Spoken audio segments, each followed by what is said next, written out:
Hi, നമസ്കാരം. എൻ്റെ പേര് സ്നേഹേഷ്. ഒരു ചാലക്കുടിക്കാരനാട്ടാ. ഈ ചാലക്കുടിക്കാരെന്ന് പറയുമ്പോൾ എല്ലാവരും ചോദിക്കും, മണിച്ചേട്ടൻ്റെ വീടിൻ്റെ അടുത്തണോ? മണിച്ചേട്ടനായിട്ട് എന്തെങ്കിലും ബന്ധമുണ്ടോ നോക്കും. പോവാ, മണിച്ചേട്ടനായിട്ട് ചെറിയൊരു ബന്ധമുണ്ട്.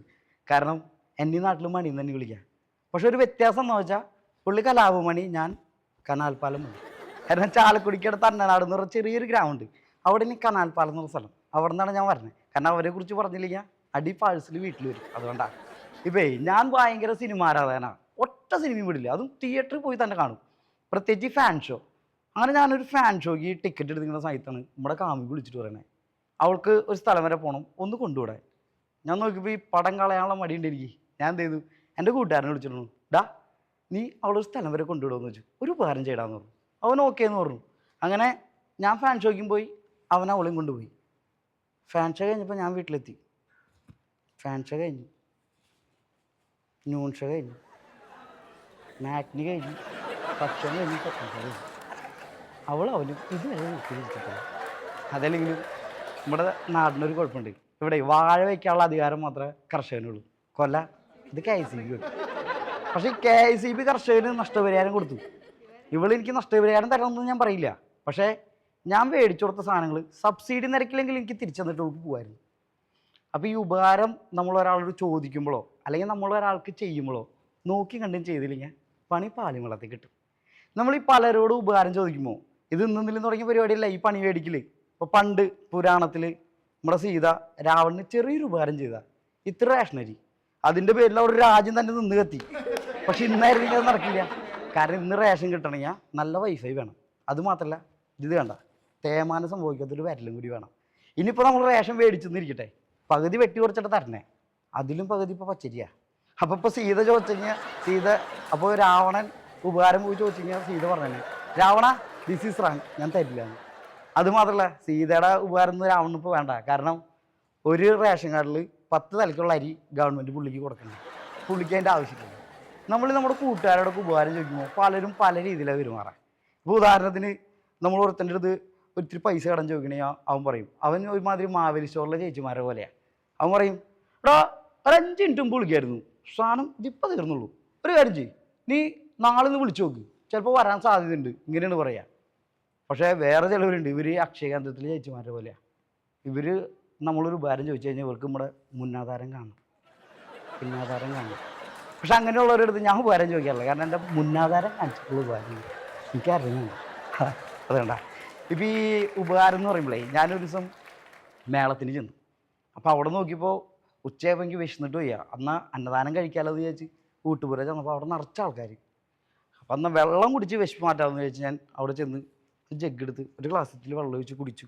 വീണ്ടും ഒരു ഗ്ലാസ് കുടിച്ചപ്പോൾ ഒരു പയ്യൻ വന്ന്, ചേട്ടാ ഇത്തിരി വെള്ളം. അപ്പം ഞാൻ അവന് ഒഴിച്ചു കൊടുത്തു. അടുത്ത ആൾ വന്ന്, ഇത്തിരി വെള്ളം, അവന് ഒഴിച്ചു കൊടുത്തു. പിന്നെ നമ്മുടെ കോവിഡ് സമയത്തുള്ള മുഖ്യമന്ത്രിയുടെ വാർത്താ സമ്മേളനം പോലെ 2 4 4 8 അവസാനം വന്ന 600 ആൾക്ക് ഞാൻ എടുക്കാം മുക്കൊഴിക്കുക, എടുക്കാം മുക്കൊഴിക്കുക, എടുക്കാം മുക്കൊഴിക്കുക, എടുക്കാം മുക്കൊഴിക്കുക. ഇതന്നെ പണി. ഒരുവിധം എയർപോർട്ടിൽ പോലെ കമ്മിറ്റിയിലൊരു ചേട്ടായിലെ പോകണ്ടായി. പുള്ളി എന്നെ നോക്കിയിട്ട് പറയാം, പട്ടച്ചോളാൻ. അത് ഇമാതിരി ആൾക്കാരാണ് അവിടെ. എൻ്റെ ഒരു കൂട്ടുകാരന് അവനൊരു കുറി വിളിച്ച് കിട്ടി. അവർ പറഞ്ഞതെന്താണെന്ന് വെച്ച് കഴിഞ്ഞാൽ, കുറിക്ക് ജാമ്യം നിൽക്കണം, അത് ഗവൺമെൻറ് ജോലിക്കാരനെ വേണം. അപ്പോൾ ഇവൻ്റെ ഒരു ചേട്ടൻ്റെ വൈഫിൻ്റെ അടുത്ത് പറഞ്ഞു. ചേച്ചി പറഞ്ഞു ഓക്കെ ജാമ്യം നിൽക്കാമെന്ന് പറഞ്ഞു. അവന് കുറി വിളിച്ച് കിട്ടി കഴിഞ്ഞിട്ട് ഇവൻ ചേച്ചിരുന്നു, ചേച്ചി ജാമ്യം നിൽക്കണം കേട്ടോ. അപ്പോൾ ചേച്ചി പറഞ്ഞു, ജാമ്യം അത് നിൽക്കാൻ പറ്റൊന്നുമില്ല. ചേച്ചി നിൽക്കാമെന്ന് പറഞ്ഞല്ലോ. അത് ഞാൻ നിനക്ക് കുറി കിട്ടുമെന്ന് വിചാരിച്ചില്ല, അങ്ങനെ പറഞ്ഞാന്ന്. പറഞ്ഞു അത് ശരിയാവില്ല എന്ന് പറഞ്ഞു. അതിന് ഇവൻ ചേട്ടൻ്റെ അടുത്ത് പോയി പറഞ്ഞു. ചേട്ടൻ എന്ത് ചെയ്തു, ചേച്ചിട്ടു, നീ എന്തിനാ അവന് ജാമ്യം നിൽക്കാന്നോട്ട് നിൽക്കാത്ത. പിന്നെ ഇവർ തമ്മിൽ അങ്കായി. പറഞ്ഞു വന്നപ്പോൾ എന്തൊരു സംഭവം എന്ന് വെച്ചാൽ, ചേച്ചിക്ക് ഓൾറെഡി ഒരു സെറ്റപ്പ് ഉണ്ട്. ആൾക്ക് 4 ലക്ഷം ലോൺ എടുക്കാൻ വേണ്ടി ചേച്ചി ജാമ്യം നിൽക്കാം. അപ്പോൾ ഇവൻ്റെ ഒരു ഉപകാരം ചോദിക്കില്ല. കാരണം രണ്ടുപേരും ഡൈവോഴ്സ്, ചേച്ചി ചേട്ടൻ. അതിന് ചില സ്ഥലത്ത് നമ്മൾ ഉപകാരം ചോദിക്കുമ്പോൾ നോക്കി കണ്ട് ചോദിക്കും. ഇപ്പോൾ എൻ്റെ വീടിൻ്റെ അടുത്ത് ചേട്ടൻ പ്രകാശം എന്ന് പറഞ്ഞാൽ, എൻ്റെ വീടിൻ്റെ അടുത്ത് മാത്രമല്ല നിങ്ങളൊക്കെ വീടിൻ്റെ അടുത്ത് ഉണ്ടാവും. കാരണം എല്ലാത്തിനും ഉപകാരമായിട്ട് പരോപകാരമായിട്ട് ഓടി നടക്കുന്ന ചേട്ടൻ. പുള്ളി എന്ന് പറഞ്ഞാൽ മരണ വീട്ടിൽ ചെന്ന് കഴിഞ്ഞാൽ അവിടുത്തെ പരിപാടി നോക്കും, കല്യാണ വീട്ടിലാണെങ്കിൽ അവിടുത്തെ അങ്ങനെ എല്ലാ കാര്യങ്ങളും പുള്ളി ഓടി നടക്കും. കാരണം നമ്മുടെ വീടിൻ്റെ അടുത്തുള്ള രവിച്ചേട്ടൻ മരിച്ചു. അപ്പോൾ രവിച്ചേട്ടൻ്റെ മകൻ കർമ്മം ചെയ്യാനായിട്ട് അറിയുള്ളൂ, ചിതയുടെ ചുറ്റും കുടം കൊണ്ട് ഇങ്ങനെ നടക്കും. അപ്പം അങ്ങനെ ആൾ കുടം കൊണ്ട് നടക്കുമ്പോൾ ഈ കുടം എടുത്ത് കൊടുക്കുന്നത് നമ്മുടെ പ്രകാശേട്ടനാണ്. പുള്ളി കുടം എടുത്ത് കൊടുക്കല്ലേ, ആളുടെ കയ്യിൽ നിന്ന് വീണ പൊട്ടി. അപ്പം തന്നെ കാരണന്മാർ പ്രശ്നമാക്കി, ഏതവൻ ഇവൻ മൊത്തം പ്രശ്നമുള്ളോ, ഇവനെ ഏതാ വന്നപ്പോൾ നോക്കണ്ട, അതിൽ കൈയിട്ട് വരണ്, ഇതിൽ കൈയിട്ട് വരണ്. ഈ കുടം മോൻ്റെ കയ്യിൽ നിന്ന് വീണ് പൊട്ടണ്ട, ഇതിപ്പോൾ ആത്മാവിന് ശാന്തി കിട്ടില്ല എന്ന്. ഇതൊക്കെ കേട്ടുമ്പോൾ ഗോപിച്ചേട്ട അപ്പുറത്തിരിക്കണ്ടായി, പുള്ളിയുടെ ഏറ്റെടുത്ത് കൂട്ടുകാരനാണ്. പുള്ളി പറയാ, നിങ്ങൾ പേടിക്കൊന്നും വേണ്ട, കറക്റ്റ് ആളുടെ കയ്യിൽ നിന്ന് വീണ് പൊട്ടിയത്. അതുകൊണ്ട് തന്നെ നാട്ടുകാർക്ക് വേറൊരു കാര്യം പ്രത്യേകിച്ച്, ഇപ്പം ഈ പറഞ്ഞ പ്രകാശം ഉണ്ടല്ല, ഗസറ്റലിൽ കൊടുത്ത് പേര് മാറ്റം നടക്കുക. കാരണം അപ്പം ഇംഗ്ലീഷിൽ മാറിയില്ല, ആണ് സംഭവം. ഇപ്പം ഈ അടുത്ത് എനിക്ക് പറ്റിയൊരു സംഭവം, ഒരു പയ്യൻ എൻ്റെ അടുത്ത് വന്നിട്ട് വെച്ച്, ഞാൻ റേഷൻ കടയിൽ പോവാം, എൻ്റെ അടുത്ത് വന്ന് ചോദിക്കും, ചേട്ടാ ഒരു ഉപകാരം ചെയ്യോ? എന്താ മോനെ ചെയ്യാലോ? അതായത് ഞാനൊരു സ്ട്രീറ്റ് ഫോട്ടോഗ്രാഫറാണ്, ചേട്ടൻ്റെ ഫോട്ടോ ഒന്ന് എടുത്തോട്ടെ. ഇവർ എടുത്തോ, എനിക്ക് കുറേ ഫോളോവേഴ്സൊക്കെ ഉള്ളതാന്ന് പറഞ്ഞു. ഇവർ എടുത്തു മോനെ, അങ്ങനെയെങ്കിലും എനിക്ക് വൈറലാവാമല്ലോ. അങ്ങനെ ഇവൻ എൻ്റെ 4-5 ഫോട്ടോ എടുത്തു, ഞാൻ പോസ്റ്റ് ചെയ്ത് കൊടുത്തു. ഇവൻ എനിക്ക് ടാഗ് ചെയ്യാമെന്ന് പറഞ്ഞു. കുറച്ച് ആളായിട്ടും ഇവൻ്റെ ടാഗിങ് ഒന്നും കാണാനില്ല.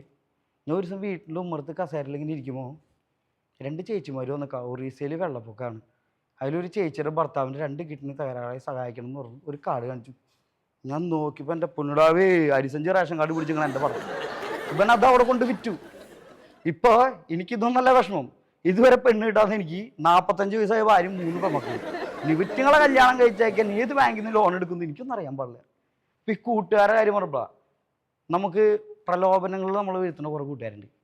ഒരു ദിവസം ഞാൻ അങ്ങനെ വീട്ടിലിരിക്കണം, അപ്പോൾ ഒരുത്തൻ്റെ മെസ്സേജ് നിൽക്കടാ നീയും വിഷ്ണു കൂടി രാത്രി വീട്ടിലോട്ട് വാന്ന് പറഞ്ഞ ഒരു കുപ്പിയുടെ പടം. നമ്മൾ നേരെ ഓടിക്കയറി ചെന്നപ്പോൾ ഒരു മാജിക് മൂവ്മെൻ്റ് എടുത്ത് വെച്ചിട്ട് പറഞ്ഞു, അടിക്കേ. ഞാൻ പറഞ്ഞു എന്താ ചിലവാണോ, നീ അടിക്കടാ എന്ന് പറഞ്ഞു. 2 അടുത്ത് ക്ലിഞ്ചെന്ന് നല്ലടിച്ച് അവിടെ വെച്ചപ്പോൾ അവൻ പറയാം, എടാ ചെറിയൊരു ഉപകാരം ചെയ്യാം. ഞാൻ ആ മാജിക് മൂവ്മെൻറ്റിൽ പറഞ്ഞു പോയി, എന്ത് വേണമെങ്കിലും ചെയ്യാമെന്ന് പറഞ്ഞു. അപ്പോൾ അവരുടെ 1-2 സാധനം മുകളിൽ നിന്ന് താഴെ ഇറക്കാണ്ട് അവൻ ശരി. ചെന്നപ്പം തൊട്ടാ 15 കസേര, 4 അലമാര, 2 കെട്ട, ഇതൊക്കെ ഒരു വിധത്തിൽ ഇറക്കി വന്നപ്പോൾ ഈ അടിച്ചു പോകാൻ കെട്ടിറങ്ങിപ്പോയി. ഇപ്പോൾ ഒരു ബീറും കുപ്പി എടുത്ത് വെച്ചു. ഞാൻ ഒന്ന് നോക്കി, പണി പാലും വെള്ളത്തിനടുത്ത് വരാൻ നിൽക്കുക. ഇപ്പോൾ പറഞ്ഞു ഇറക്കാനുള്ളൊക്കെ ഇറക്കി, നീ അടിച്ചോളം പറഞ്ഞു. അങ്ങനെ എടുത്ത് പൊട്ടിച്ച് ഒന്ന് അടിച്ചിങ്ങനെ വെക്കല്ല. അവൻ്റെ അടുത്ത ഡയലോഗ്, എടാ അതെ ഈ സേഫ്റ്റി ടാങ്കൊക്കെ ക്ലീൻ ചെയ്യാൻ എന്തോരം നേരം പിടിക്കും, അത് ഈ 2 കുപ്പി ബീറിന് നിൽക്കും. അതിങ്ങനെ ചെയ്യുന്ന കൂട്ടുകാരന്മാരുണ്ട്. ഈ കൂട്ടുകാരുടെ കാര്യം പറഞ്ഞു കഴിഞ്ഞാൽ ഒരുത്തൻ്റെ അടുത്തൊരു ഉപകാരം ചോദിച്ചാൽ അത് അതിനേക്കാളും വലിയ പണിയാണ്. എനിക്ക് ഈ ഷോർട്ട് ഫിലിമിൻ്റെ ഒക്കെ പരിപാടി ഉണ്ട്, ഇടയ്ക്ക് പോയിട്ട് ഷോർട്ട് ഫിലിം പിടിക്കും. അപ്പം ഞാൻ എൻ്റെ കൂട്ടുകാരൻ്റെ അടുത്ത് തോന്നൂടാ, നിനക്ക് ഇൻസ്റ്റയിൽ കുറച്ച് പെൺപിള്ളേരുടെ കമ്പനി ഉള്ളല്ലേ, നീ ഒരു കാര്യം ചെയ്യും, നമുക്ക് പറ്റിയൊരു നായകനെ ഒരു പെൺകൊച്ചിനെ എവിടെയെങ്കിലും തപ്പെടുത്തിട്ട് വരാൻ പറഞ്ഞു. ഇവൻ ഓക്കെ എന്നും പറഞ്ഞു പോയി. അങ്ങനെ ഞാൻ ഒരു വീണ്ടും പുറത്ത് കൊടുക്കുമ്പോൾ എൻ്റെ കഷ്ടകാലത്തിന് അവൻ ബൈക്ക് പോകുമ്പോൾ നിൽക്കുക. അപ്പോൾ അപ്പുറത്താണെങ്കിൽ ചേച്ചിമാർ, അമ്മയും ചേച്ചിമാരെ കൂടി കുടുംബശ്രീയുടെ മീറ്റിംഗ് കൂടെ ഉണ്ട്. ഇവൻ ബൈക്ക് പോന്നിട്ട് എൻ്റെ അടുത്ത് കണ്ടുപോയി ചവിട്ടില്ല, ഡാ നീ പറഞ്ഞില്ലേ മറ്റേ പെണ്ണിൻ്റെ കേസ് ഒരെണ്ണല്ല 2 റെഡിയുണ്ട്, 2 അതെ അതിൻ്റെ കാശിൻ്റെ ആവശ്യമൊന്നുമില്ലടാ, 2 മണിക്കൂറത്തെ കാര്യമുള്ളൂ, അത് കഴിയുമ്പോൾ അവരങ്ങോട്ട് പൊക്കോളൂ. അങ്ങനെ നോക്കിയാൽ എനിക്ക് മനസ്സിലായി ചെക്കൻ പോരെന്ന് പറഞ്ഞ് ഇത് പൊളിക്കാറായിട്ട് നിൽക്കണേന്നുള്ളൂ. പക്ഷേ ചേച്ചിമാർക്ക് ഭയങ്കര സന്തോഷം, കാരണം അടുത്ത ആഴ്ചത്തെ മീറ്റിങ്ങിൽ പുതിയൊരു കണ്ടന്റ് കിട്ടിയില്ലോ. ഇപ്പോൾ ഈ സ്റ്റാൻഡപ്പിൻ്റെ ഇതിലും അത് വിളിച്ചപ്പോൾ എൻ്റെ അടുത്ത് ഡയറക്ടർ വന്നു, നല്ല നല്ല തമാശകൾ പറയണമെന്ന് തോന്നുന്നു. അപ്പം ഞാൻ നോക്കിയപ്പോൾ തമാശയ്ക്ക് ഇതിരി ദാരിദ്ര്യമാണെങ്കിൽ നമുക്ക് അപ്പുറത്തുനിന്ന് കടം എടുക്കാം.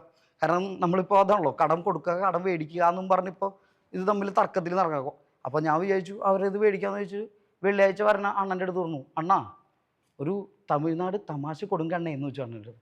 അണ്ണൻ എനിക്ക് നല്ല വെടിപ്പായിട്ട് 2 തമാശ പറഞ്ഞു.